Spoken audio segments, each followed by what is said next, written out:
Welcome to another episode of the Paul Larry Podcast. Today, I'm very excited because I have a very special guest for you today. This person has been not only an inspiration to me, but one of the reasons I started this podcast in the first place. Allow me to introduce to you my nephew, Colte Foster. Sup, bro? Welcome. How's it going? That felt like a little Madden NCAA or a WWE announcer just having me in. Oh, like we were sitting out here chopping it up earlier, and I was like, man, I wish I had a camera to record this conversation. And I was like, so here we are. Now we have the camera, and what we were talking about earlier, we're talking about when you're just being stuck in a rut, and I was telling you how I'm in a rut right now. So I've been exercising for maybe a couple months straight. I lost 20 pounds. And you've been following my journey. I even started a lot of weight to lose so quickly. Yeah. I started a page where I was helping people motivate.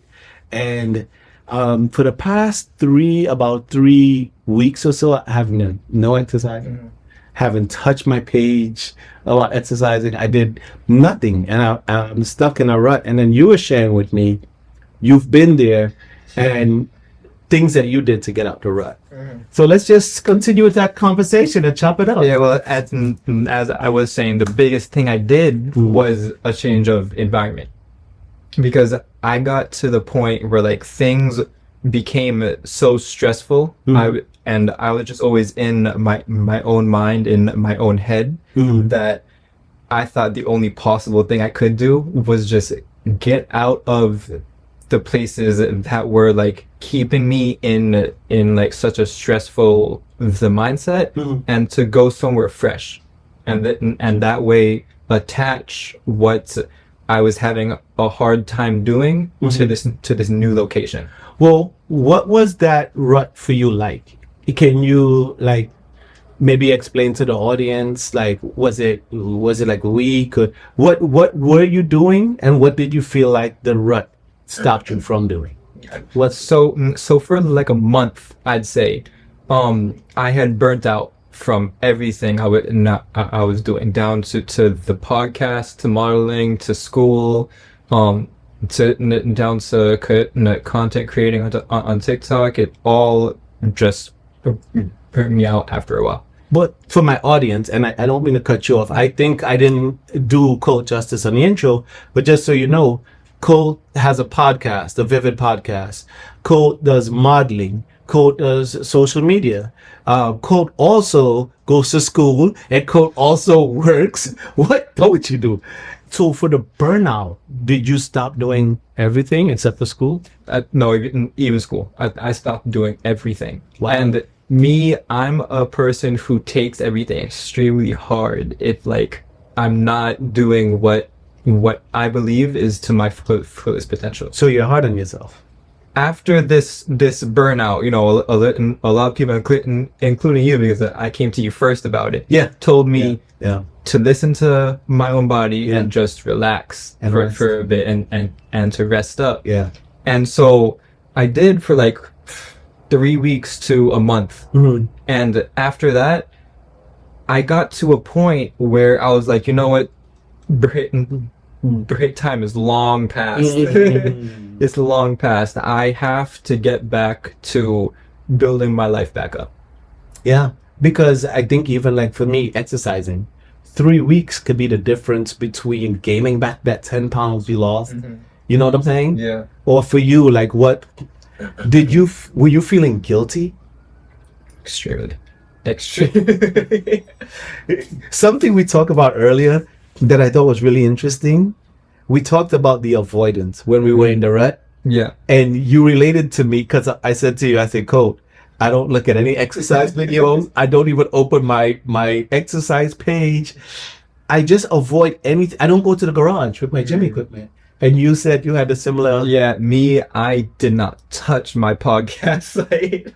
The part that's so deep to me is the avoidance.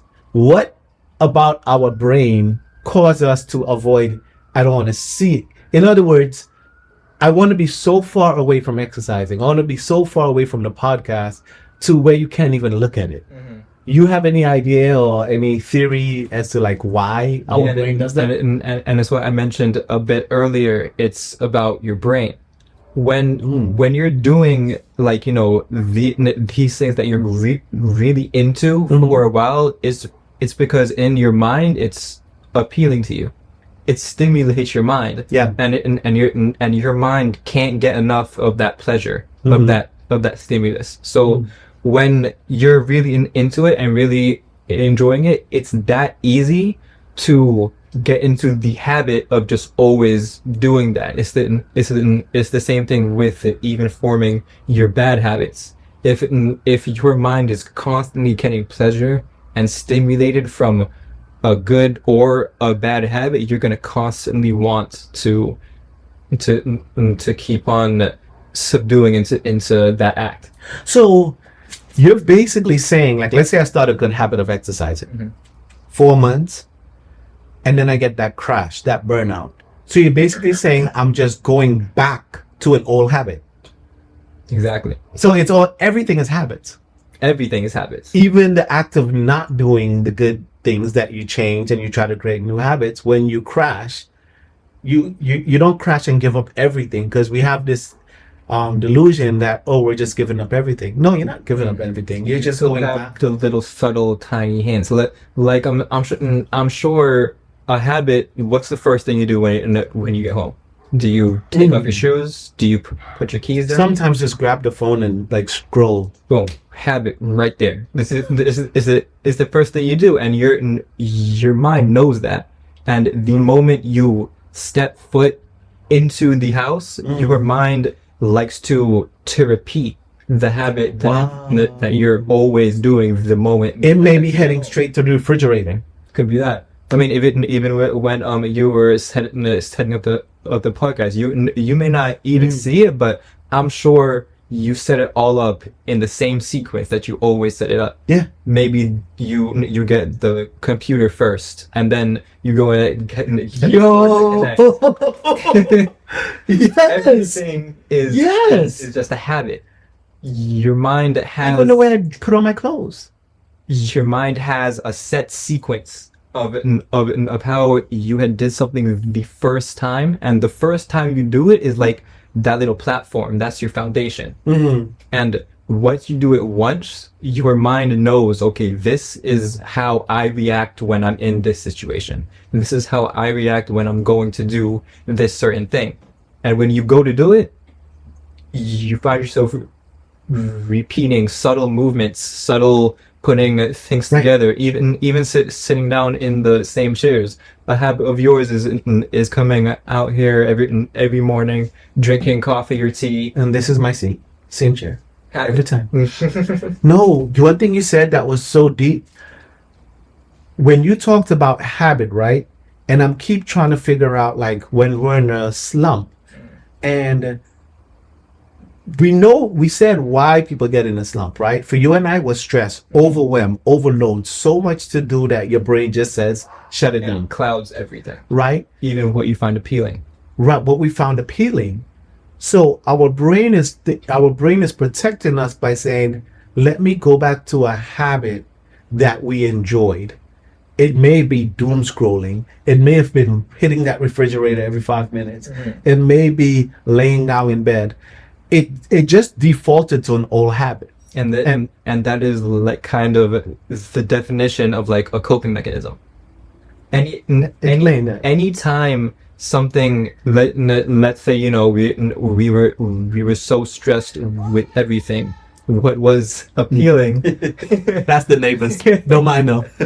what was appealing was, you know, for you working out, me filming, but then the stress of everything clouded that. So now we don't find it as appealing. But the last thing that did stimulate our mind, say, you know, the opposite of working out would probably be overeating. Yeah. That stimulated your mind. Wow. And then you automatically fall back into that old coping mechanism because of all the stress that's going on. Your mind needed something to give your body that type of pleasure. Well, you said something when we first started the show, and the very first question I asked you, you said I had to change my environment. And you told me earlier, we were chopping it up, and you said that's how you came out the RUT.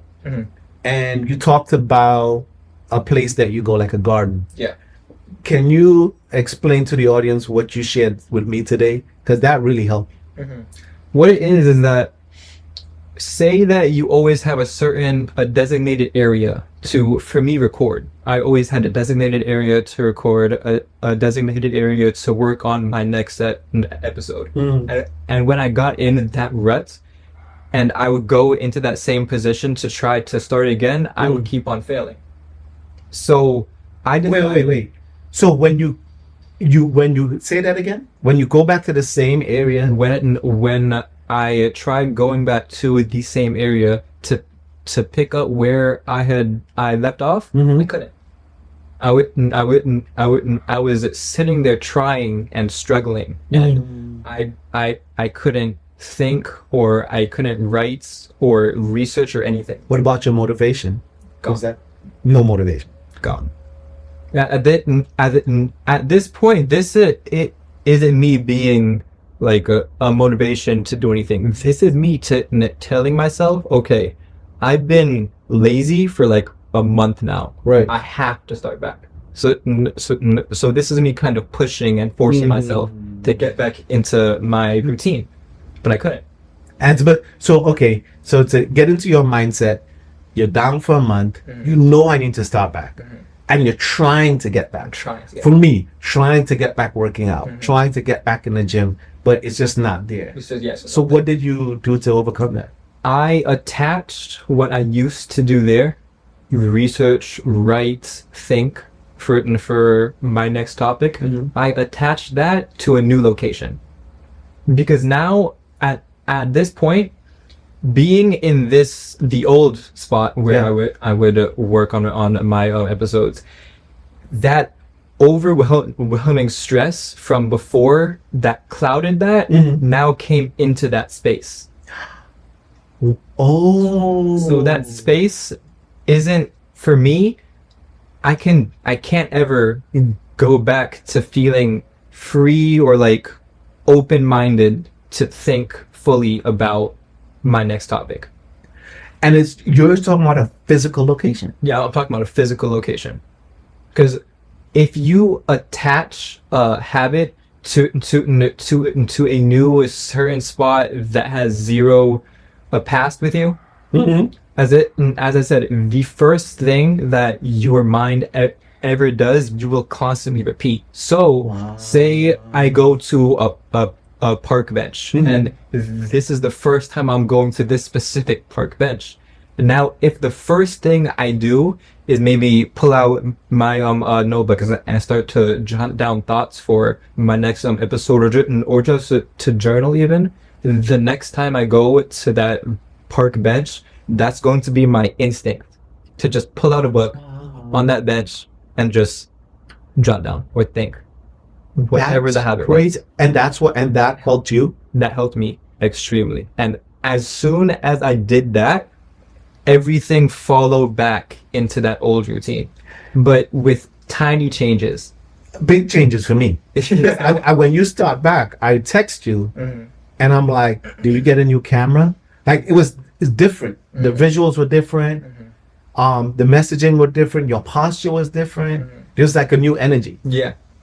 So just changing the whole environment. And mind you didn't change your camera. I didn't change my camera. All you did was change the location. Yeah, that's it. Your setup was the same. You just changed little maybe tweaks in your setup, but there was no like... the setup was completely different. It's completely different. But before I had a desk in the corner of the room, two chairs on the side. I threw that desk out. I bought new chairs. So all new inspiration, all new creativity, all new inspiration. And I needed a whole entire change of my space and that whole entire environment to just switch around to something new. And once it was a new thing. Again, the first time your mind is going into this new area, the first thing you do there is what's going to constantly Be the new habit. reenact. Yeah, the new habit. It makes sense because your mom was one of the inspiration to me creating my patio. And why, I'm not going to lie to the audience, this was unintentional. We wanted a place to film and we came here. So this is happening organically. And it was your mom where she inspired me, seeing her setup in the backyard with the hot tub and whatnot.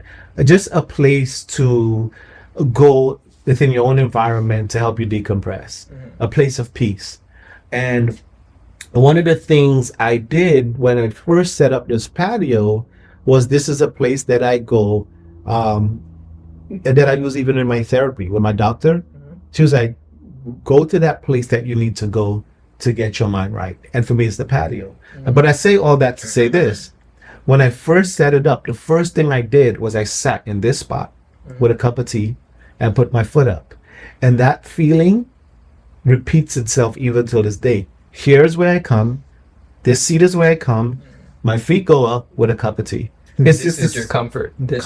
But it's this unintentional habit that I didn't think about. I open the door with the same hand. I hold the tea with the same hand. I sit. Or the sequence is the same. I just never thought about it until this very moment. The way I put on my clothes is the same sequence. For example, do you always put on that hat with a shirt of this color or this shirt? No, not the choices. The sequence. The shirt goes on, the pants, then you know what I'm saying? Like, yeah. I never like do the pants first and then, you know what I'm saying? And for me, it's the opposite. Pants first, the shirt, right? Socks, shoes, right? Same every single time, same sequence. It's crazy.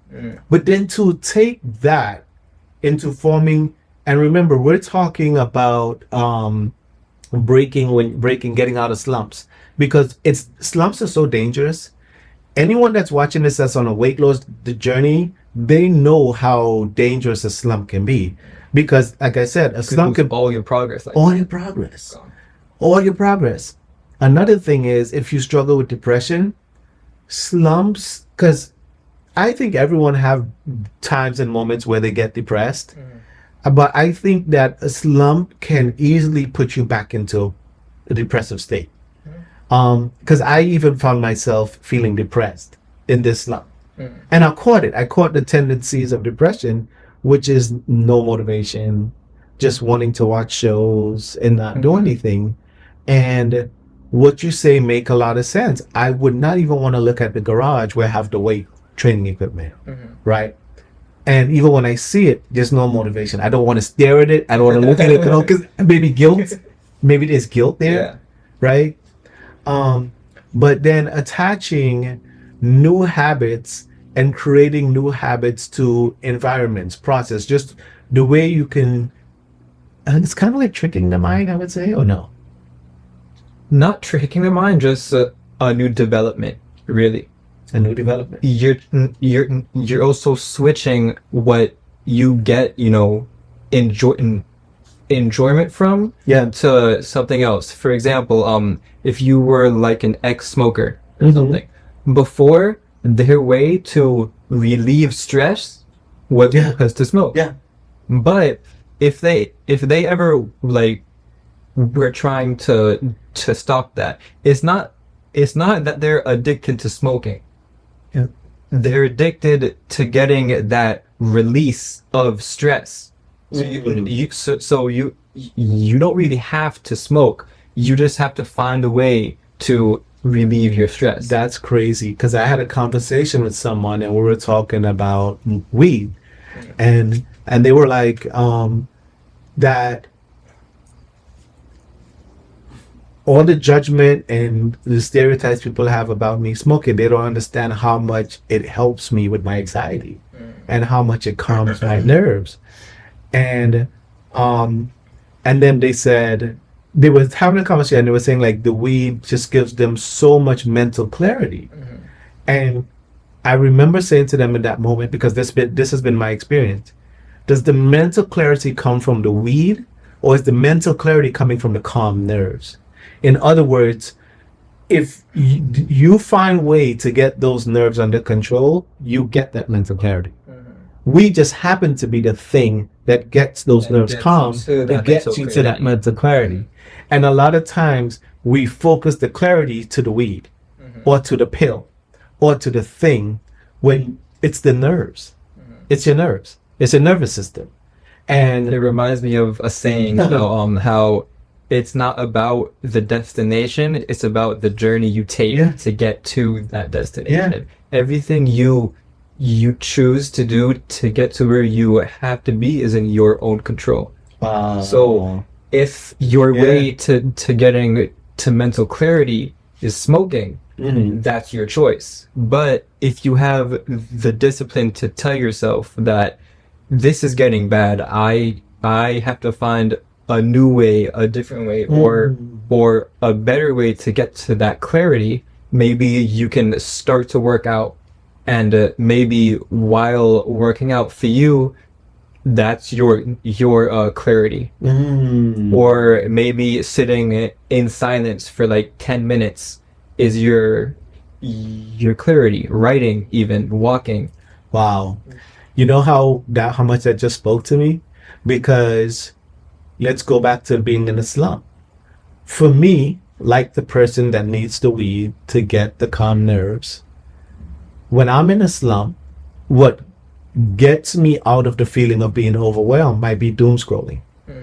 I'm literally doing the same thing as the person that's smoking the weed. When you think about it, I'm just my different in a different way.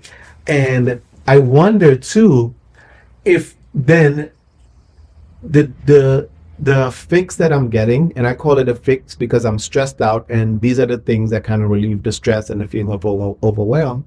If I could form a new habit of, instead of the doom scrolling, a workout routine, a walk around the block, right?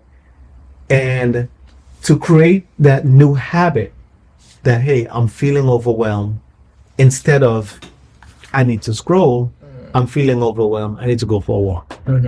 So I'm still doing the thing that the brain needs, but I'm also getting my steps in. Does that make sense to you? Yeah, it does. And it also goes into a way of like tying what you have to do into what you're trying to do to stimulate yourself. What do you mean? Your wants.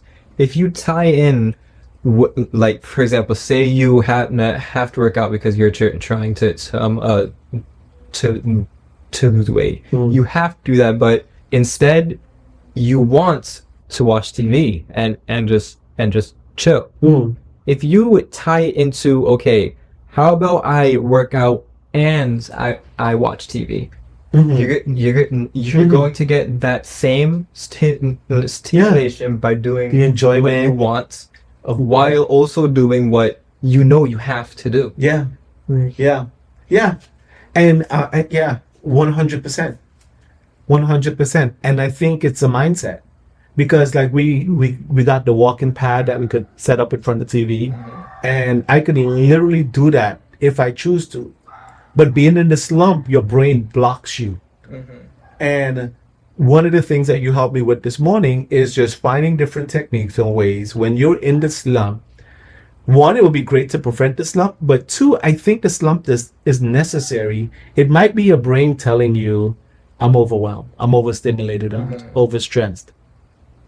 But then it's so dangerous because you could just fall back. And I know there's tons of people that's going to watch this and be like, they gave up on diets, they gave up on exercising, they just said it's not for me, or their podcast, or their social media, or whatever it is. We've all been there, no judgment.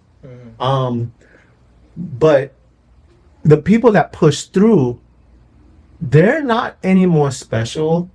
They just did things a little bit differently. They switched the mentality from being not a victim necessarily, but from just being somebody who, I guess, is lazy. They made you know the realization that they're being lazy. They aren't doing what it is that would drive them.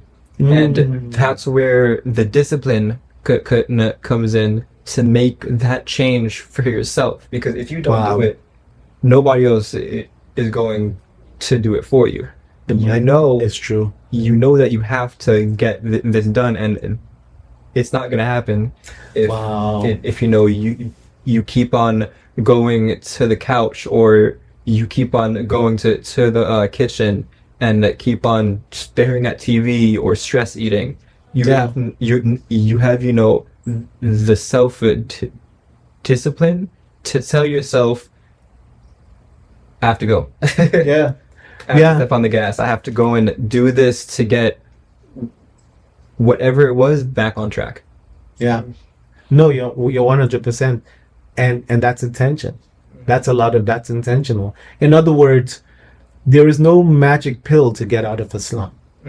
Right? There are techniques. There are the information that you're giving me right now. You have to know what those are. Change of environment, change of sceneries. But it still requires an act of you to say, okay, I have no motivation to work out, but you know what? Maybe I can't look at the garage, but I love nature. Let me go for a walk. And let me start that habit. It's kind of like putting gas and turning the key and reigniting that desire to. Now I'm walking again, and now I'm looking at that garage like, let's go. What's in there? Yeah, let's go. Right? Even like you with the podcast, this new energy. Immediately, your first episode, I text you. I'm like, it looked different. It felt different. But when you broke it down to me and told me I did everything the same as far as how I set up my equipment, I just went to a different location. That's huge. You put the same sequence and habit stayed the same. Sure. Crazy. Crazy. And what would your advice be if you could look into the camera to like anyone that's watching this that they've way past the slump. They've been through the slump and they're like, it's just not me. Right? Overweight, kids, maybe you're talking to a single mom. Said 3 kids. She really wants to take care of herself, but work life, stress, overload. And what would you say to her who already gave up and told herself, it's just not for me? Well, I would say that you should change your outlook on life is what you should do. Because if you're already in the slump of, you know what, I should just give up, it's not gonna happen, you've 1000% failed. And it always goes back to that saying, you don't fail until you give up. So it's all here. It's not the reality. It's not her reality. It's the reality that right here. Because if you really, for the single mom trying to lose weight, but she has her kids, her job, the stress and all that. If she really wanted to lose that weight, and she was in that strong headspace of it, she would figure out a way to work in at least 5 or 10 minutes. Of I had to realize you work out. Because you can sit there and keep on feeling bad that you're overweight, you're not losing any weight at all, or your job is treating you terribly, or anything that you're feeling bad about yourself in, you gotta do that yourself. And like you said, little steps. I love that you said that, because even to the single mom, and I'm using single mom as an example. You may be watching this and that's not your case, but you understand what we're talking about. I've been there myself, and I'm not gonna lie to you. I found intense 5-minute workouts that slayed in my living room. And there are videos and there are accounts that you follow. And notice how we said in the beginning of this that when we were so burnt out and overwhelmed in the slump, we avoided watching videos, avoided watching things, because it reminds us of our current state. we almost felt guilty, and we didn't want to feel guilty, so we avoided. What I would say is confront it. If the very first step for you is to follow another influencer on their weight loss journey, if that's your first step, because I guarantee you, every day you see that person, you know I'm going with this, right? Every day you see that video. What's the first thing? What you just said. When you already accept defeated in your mind, you're done 1,000%. That's when you're giving up. But I feel like those videos, that 1,000% is gonna drop 800%. A week later, 500, and then you're gonna start saying, like a micro dosing of your mind is what it is. and when the mind changes, your body follows. And then you could say, well, yes, the kids, the school, whatever, but I got 10 minutes a day. You know what? That time that I'm sitting on the couch trying to relax after my giant workload, I can use that to maybe squeeze in at least half of that time to work out, and then the other half to get that relaxation you need. Yeah. I'm somebody that I get angry, but not in a bad way. What I'm saying, I get angry. I'm saying I use my anger for good. Like right now I'm in a slump, and then I get angry at the slump. That's happened to me a couple times. And I'm like, right? There's been a lot of times where like I'm trying to get up earlier at like 6, and then I end up getting up at 8. Yeah. I see the time and I'm mad. I'm mad right there. Yeah. And then I challenge that anger into the okay, watch this, and then I form a new habit, and then I start. So I think the good thing about the slump, that one of the things that you said, which is good, is if you're trying to get out of a slump, like Colte said, and it's just no motivation, it's not there, change the environment, the physical environment of what it is. And form a new and then your mind form a new habit in that environment. Meaning, let's say you writing reports for work. I'm just using an example. And every time you go to the office, you just don't have it. Take the laptop and find a new place you've never done it before. And correct me if I'm wrong. And go there, make it enjoyable. Make yourself some tea, some coffee, get some snacks. Sit, and the very first time you go in that location, do it, and then do it the next. Then you form that new location is associated to that habit. Exactly. And now you're killing the reports at work. Right? That's exactly what it is. Yeah. That's crazy. And then you'll notice, that the habit isn't just you're going to the spot and you're doing your work. The habit is also putting your computer down, getting that seat, getting that snack, getting yourself into that space of just calmness. Wow. Or enjoyableness. And when you are in that space, now you can do the report. Do you think sometimes we overanalyze the slump instead of just calling it what it is? Meaning, I've seen a lot of videos. It's spiritual. It's an attack, and we know procrastinating is what we do, but then they'll say it's a spirit of procrastination. Different things help different people. I would say you can speak on that. You can see it as a spiritual thing, because sometimes for certain situations, what did help me was seeing it as like, I'm getting closer to God. Wow. The devil is just trying to get right there in between the edge. Me too, sometimes, yeah. And when I would tell myself that, I push forward and do that. But then there's also been times where I've used exactly what I'm preaching right now. Yeah. And that's helped me as well. So wow, different things help different people and different circumstances. Right. And you know what? I love that, because you're basically saying, Paul, don't put it in a box. You can't put it in a box. Every situation is unique. Every person is unique. And if somebody has a feeling like this might be a spiritual attack, who are we to say that it isn't? But if that's where they need to understand where they are to know how to remedy it, kudos. Like that's what they should do. And as you said earlier, there isn't one single cure to this slump. There isn't any cure to this slump. It's how you handle it in your way that is gonna, do good for you. Right. Could be spiritual, could be mental, could be physical. Right. And that is what pushes you to get out of that slump, because it all starts right here.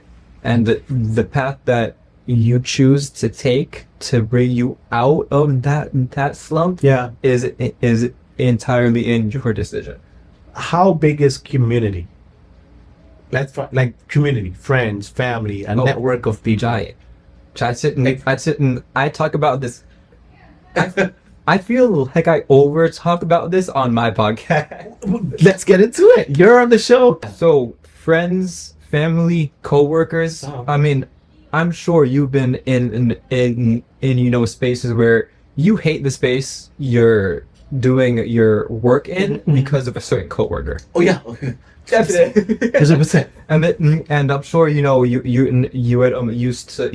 used to go out to places with certain people, and them just being there brung the vibe down. Yeah.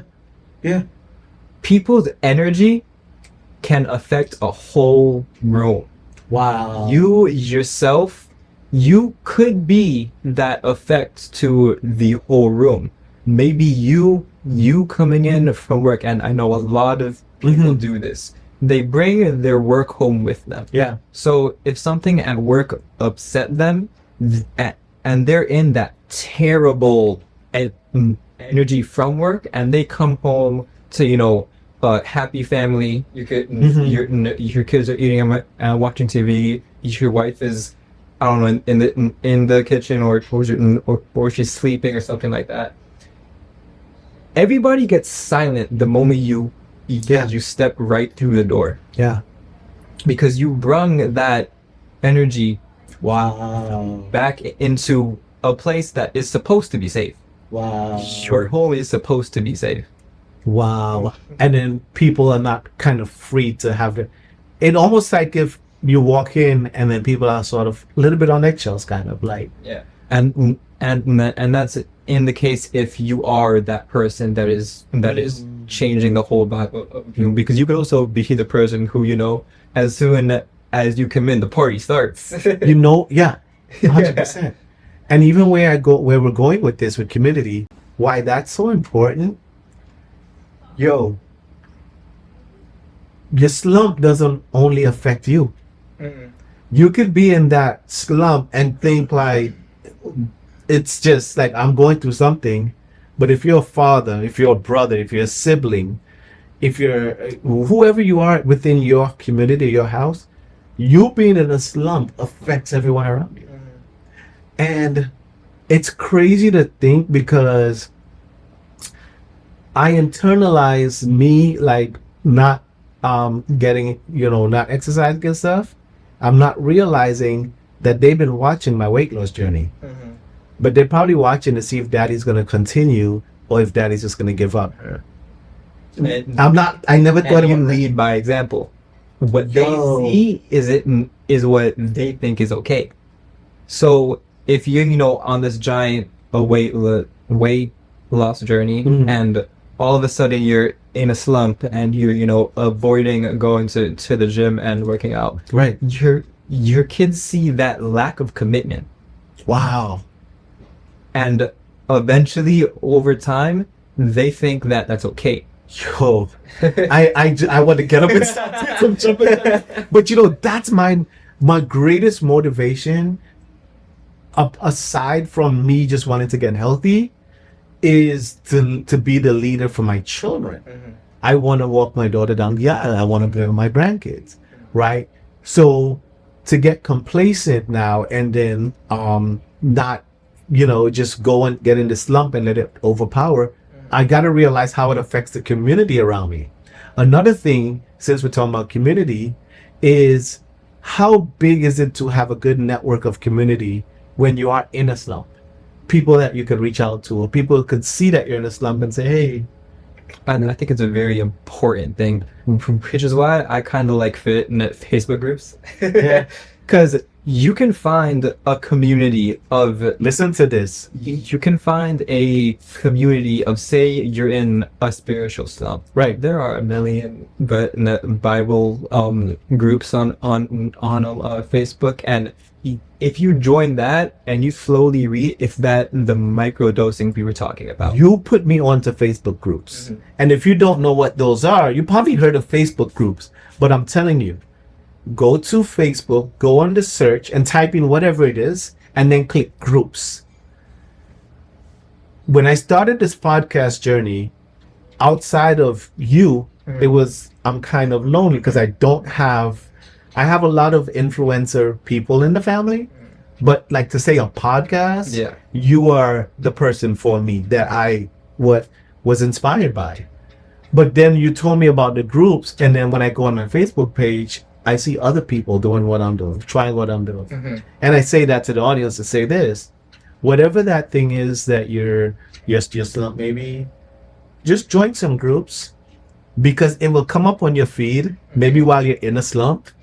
Even on TikTok. Even on TikTok. You see all those motivational videos, and you yourself, you know that you're in a slump of not working out or of not boxing or not going on that run. But you're slowly seeing all of this, the microdosing. It's crazy. Feeding your mind. It's crazy. And then eventually, I have energy now. Yeah. I want to put that somewhere. Oh, my solve is right there. Yeah. And your community checks in on you, because when you were going through your slump, you told me and you reached out to me, and I was like, maybe your body is calling for rest. And then you said, you're gonna go through a period of rest, and then when you're ready, you'll get back on it. But it's that community that check in on you that let you know, hey, it's okay, if I need some time. But they checking in on you, and even me, like I've had people that reach out to me and say, hey, I haven't seen you exercise. Did you stop doing the social media, or did you stop exercising? And I was honest, and I was like, I stopped exercising. And they were like, you need to get back on it, And just that community is another thing of advice. Even if it's one person that you can share your journey with, when you're falling off, I think just having that network of people around you to just check in on you, and be there for you to help pick you back up for when you get out, coming out of the slump, to encourage you. Yeah. So you're that person for me, and we have other people in the family that check in on us. But I think that's huge. And one thing I'm going to start doing is we have a fitness group chat that there hasn't been a lot of activity going on it because of life. Yeah, and I feel like we all kind of haven't been as into Yeah. So that's one thing that I'm probably gonna tap back into. So a community is big, because we just laid out how the community aspect of being a slump, how it can be beneficial because you have accountability, but how it could be negative because if you're the person in the slump, you could be affecting the people around you. Your energy walking into a house after work. If you go into that depressive state, now the joy of the house, everyone, mom's in the kitchen watching TV, and then the minute you walk in, that joy goes. Especially being the man of the house. That's crazy. By taking care of yourself, you're taking care of everybody. Wow. Say that again. By taking care of yourself, you're taking care of everybody. Do you mind if I share your age? Go on. Listen, guys, this is my nephew. He's 18, right? But why it's important, bro, like on a serious tip, there are parents watching this with young kids, with teenage kids. You're coming from the perspective of, I just turned 18. You're coming from this perspective of a child. You're not saying it from a perspective of someone with 6 kids and saying, you're saying it from the perspective of, if you want your children to thrive, you got to take care of you. I'm also seeing it from observance. Right. I observe a lot. I see how, if somebody's taking their work at home with them, Yeah. or and somebody's taking care of themselves and they're coming home and the house lights up. And they make, wow, that's amazing. And the house lights The up. house lights up. Wow. Because again, being the man of the house, Right. by you taking care of yourself, that doubt your wife was having about something is gone. So, The worry about the kids being Wow. able to pay for something or getting the proper education is gone. so you walk in the house, work was crazy. You cuss somebody out on the job, they cuss you out, but you walk in the door and you drop all of that. Drop it all. And the minute you walk in the door, daddy's home. And everybody is like, Exactly. that's, wow, I love that. To be able to have a separation from work Right. and personal life is something you have to balance. But not everyone has that. And if you struggle with that, I would say that's something that you make like a top priority to work on. The ability to, money is tight, work is stressful, but the ability to not let that affect your state of being, your presence around your community. That the people in your community feel safe, loved, and feel joy. Not everybody have that. But how important is that? And you know what? You saying that reminds me that everything is perspective based. So you can see things as, you know, we're low on cash, we're about to lose the house, or you it is hard to do this, but you can switch your perspective to saying, I have a reason to save the house. I have a reason to fight or make more money to support my wife and children. You use it as a war cry. You use it as a war cry. It's the same way with how you project your anger. Wow. Yes. Like we talked about earlier. I use that anger for good because I put it to I get angry at the slump. And I'm gonna show you. And you're saying in the same way, the father, the mother, the brother, the sister can use that towards their energy. Exactly. Negative energy, stress. And that's what, because a lot of people, if you tell them, could be my mom calling. You can call her live on the show. You can answer. Tell her she's live. It's Kai's University, actually.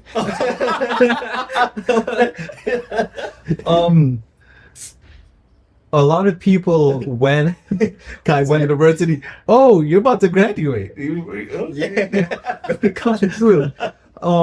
So a lot of people, if you tell them to redirect your anger or to use your anger to fuel you, they don't know how. They don't know. I know this wisdom with me for a while.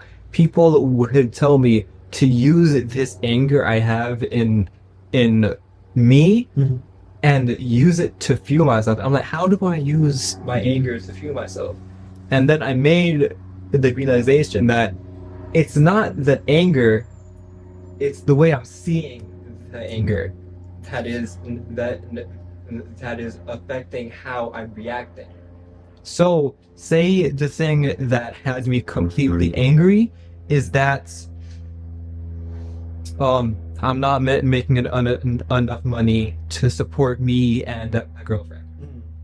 I could change that perspective of that thinking and go, dude, I have an amazing and gorgeous woman. Why would I keep myself down and not provide that life for both her and I? Wow. I now have a reason to fight, to find a way to make everything I need to provide for all of us. Instead of being angry at the hand that I was dealt, I'm not gonna focus on how my life should be. I'm gonna focus on how it is right now, and how it is now is how I move to put things to where I want it to be. You know why I'm sitting here in awe?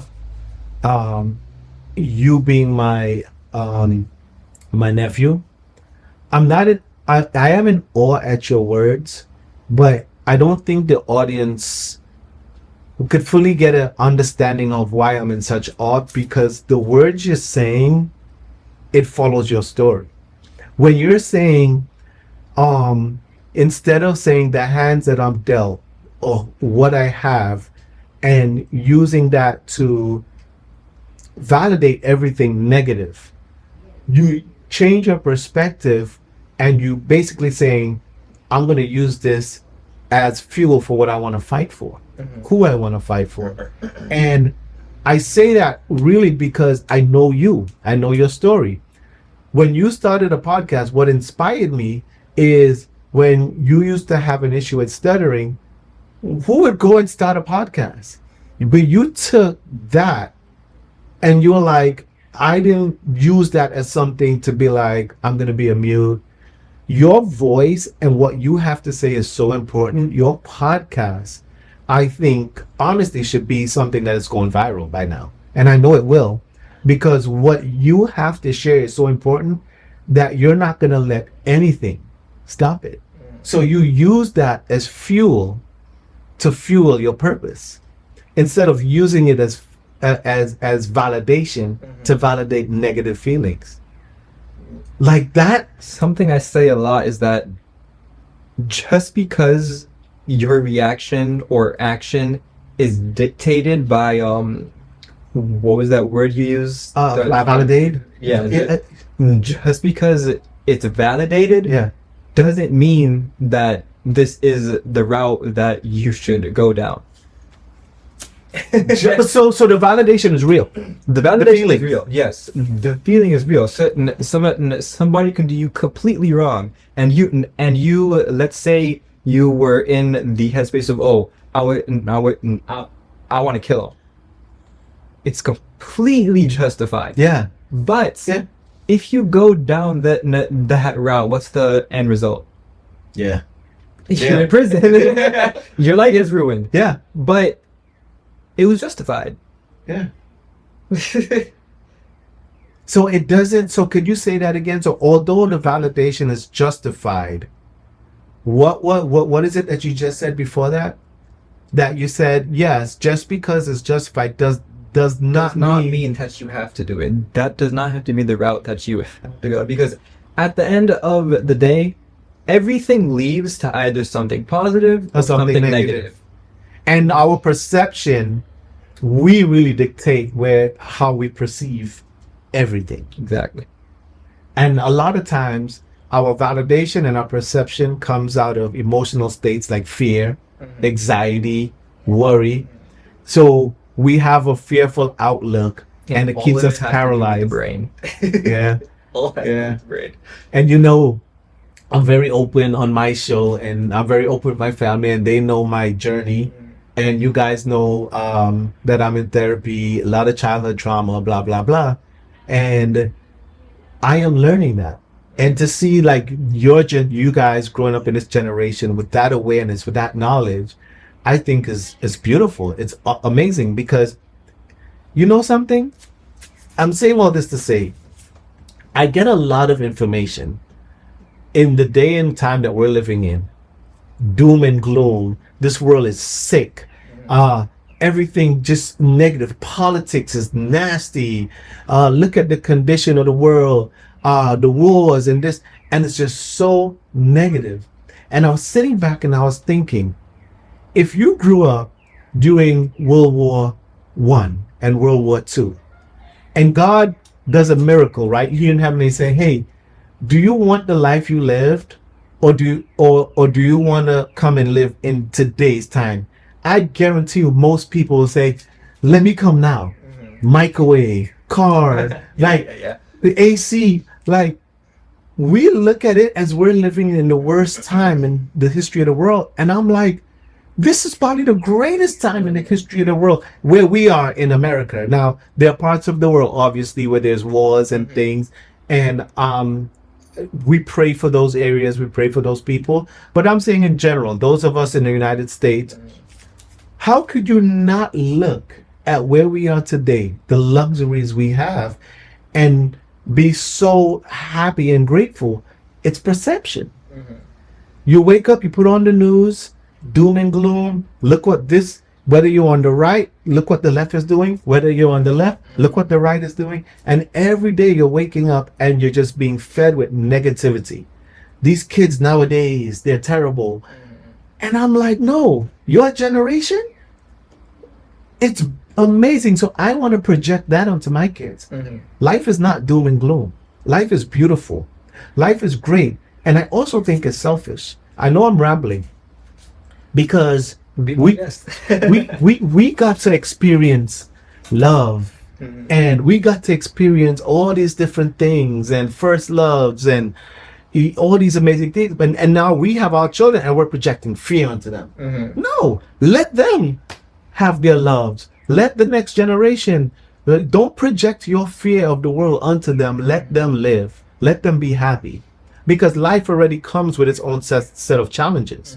But if you could teach your kids to have a positive outlook on life, that when the challenges come, what you just said, their perception of the challenges will be one that fuels them to overcome, opposed to one that makes them scared and worried and withdrawn and depressed. And you know what? Everything you're saying had just opened so many avenues in my mind just now. One, the first thing I'm gonna talk about is, yeah, you had mentioned how, you know, there are some really ugly parts of life. Yeah. Overall, life is beautiful. So, something a mentor told me was that there are three outlooks of how people see life. They see life in the past, in the present, and in the future. If you continuously see life in the future, you have anxiety. If you continuously see life that is in the past, you're depressed. But if you just live right now, in that moment, and feel everything, acknowledge everything that is happening right now, and not thinking about what may not even happen in the future, something that has already gone past you in the past, all of that weight, bro, is lifted off your shoulders. You are so right. We're sitting here in the patio, birds are chirping, the wind is blowing, and as you're saying those words right now, I'm just like, how could you not? How could you not? Forget about what happened at work, forget about the bills. How could you not just in this moment just feel where you are? You're being alive. It also reminded me about my mother-in-law, rest in peace, Michelle. When she lived with us, right? And you remember Michelle, Cynthia's mom? Oh, you were young. You were young. But she was diagnosed with cancer. And she lived with us, and our kids were, you were little too. You were the same age as our kids. And the kids, you guys would make so much noise. And Michelle liked to sit in her room and watch basketball and soap operas. And the noise was just, shh. When she got sick and ended up having to go to the hospital, we used to go to visit her. And right before she passed, you know what she says to me? What I would give to go back in that house and listen to the kids scream and listen to their yelling and fighting. She said, what I would give to go back. In that present time, the annoyance and the noise of her in trying to watch her show was annoying. She didn't see it as children's laughter. But in the hospital, she saw it as children's laughter. Perspective. From choosing Has regret. It was choosing to see it as an annoyance. And in the hospital, true story. And in the hospital, she was like, what I would give to get that back. That's perspective crazy. Decides happiness. Also decides wisdom. How you see it is what you're gonna feel. You sure you're 18? Hey man, I could be on the 81. Who knows? But probably just flip the numbers around. And it's funny that we all of this is tying back into, we talk about being in a slump, and how much of perception and our perception is associated with just being in a slump. and before we stray off from what you said earlier, a lot of it also has to do with people trying to control what they can't control. Yes. Which is also another leading cause to anxiety as well. Yeah. For example, there are parts of the world that are disgusting and cruel and evil, but a lot of these things you can't control. So you can keep on thinking, this is terrible, this is evil, this is disgusting. It'll always be terrible, evil, and disgusting. You're choosing to keep on focusing on what you can't control. But you can't change it. You can't control your own happiness. Yeah. You can't control the way your family is. Wow. You can control how you look, how your area is. Well, like you said, how you show up, how you come home from work. You can control how you react. How you react. So, focusing on the things that you cannot control leads to constant worrying. It sends you into the slump. Where I'm at currently. You know, I actually prayed about this podcast, even where we're gonna shoot it, because you saw we're designing a new studio and it's not ready yet, and you're like, let's do it in the back patio. It couldn't have been we couldn't have had a better topic for a better location. Perspective, because we touched on some of the reasons we get into the slump, which is being overwhelmed. We touched on how to get out of the slump. But I think what we're talking about is something with the perspective is so much deeper, because being overwhelmed is also your perspective. It's your perspective to the reality. The reality is, yes, the bills are coming. The reality is, yes, the mortgage is due. The reality is, yes, I'm overweight. All of these things are the reality, which you said earlier. You could validate those reality, but your perspective on how you attack those realities makes the difference. Either send you into the slump, or it becomes fuel for you to fight through those slumps. Something I always have to tell some people is that, again, perspective. If you see a bunch of miniature problems as one giant problem, you're gonna overwhelm yourself. That's me. You're gonna overwhelm yourself. Instead, because I think I'm great at solving things. Right. But I never solve more than a single thing at the same time. I always focus on one. Yeah. That's done, I move on to the next. Wow. I focus on one, I move on to the next. I don't worry about I don't fixate on the next thing or the next 2 or 3 or 4 or 5 things. I focus on what's currently in front of me, and then I go on to the next. And I realized that's how I showed you my list earlier. When I am coming up this long, I start making a list of all my little problems, enlisting them and scheduling them, and that's me fighting to get out of the slump. And you just said it. You never solved everything at the same time.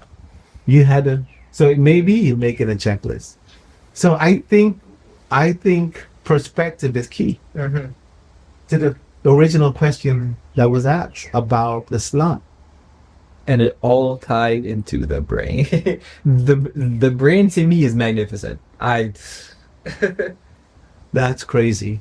And if you're watching this and if this podcast can help you in any way, I would say my piece, and I would let you close. I like to let my guests close.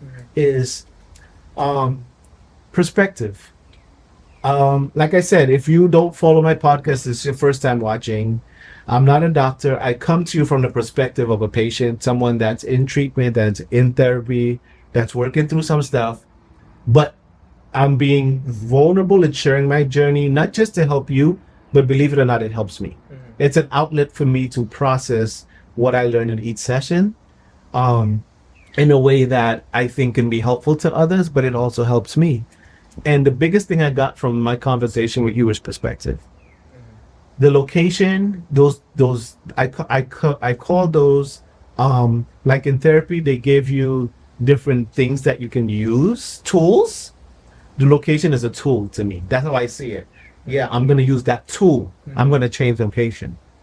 The greatest thing I got from this was the perspective. I look at everything that overwhelmed me, and they are validated, like you said. And I allow it to send me in the slump. When I should be changing my perspective, my mind, and using it as fuel for why I shouldn't be in the slump. And why I need to overcome it. So, sometimes when I'm angry, what helps me automatically get, because I've learned to catch myself. Automatically, something I learned from reading a book called, it's by Marcus Aurelius. It's called Meditations. Something I learned is that you have to find a way to focus on the beauty while you're in the middle of war, which is just an expression, but what it means is that when things are going so wrong, there's so much bad happening around you. Try to focus on the beauty that's in it. So that something in his journal was about, he was in the midst of war, but throughout his journal, he focused on tiny parts of how maybe the ashes from the fire looks, of how beautiful the burning grass was, how the water looked reflecting the smoke. So profound. He mastered keeping himself centered by finding a balance between that evil and that beauty that's right there. There's beauty in everything. There's beauty everywhere. Man, this is one of my favorite episodes. I'm not afraid to say it. No shade on all the other episodes. But it didn't even feel like we were recording. Because this is how we were talking this morning. We literally were sitting there talking. I was like, I wish I had my camera. And I usually stare at the camera when I'm doing a podcast. I barely look. Yeah, I would have forced myself. Look at the camera. But I was so intrigued with what you had to say, and it's so good. And you're definitely wise beyond your years. And kudos to your mom and dad. I think they have done and are doing an amazing job with all of you guys. But again, you were one of the inspirations for me starting this podcast, and this was a special treat that you actually came all the way from Miami to be on this show with me, and I don't have words. And if there's any way I could repay it, just say the word. Thanks, man. You come back to equipment. I'm gonna say it. I'll put my cash up. Thanks again, man. Thanks again. It's been fun. Yo, that was good. That was great. I love it. No, we're gonna have to have a part 2 because they're gonna. Every time I come to Orlando, fuck it. So yeah, we're definitely gonna do a part 2.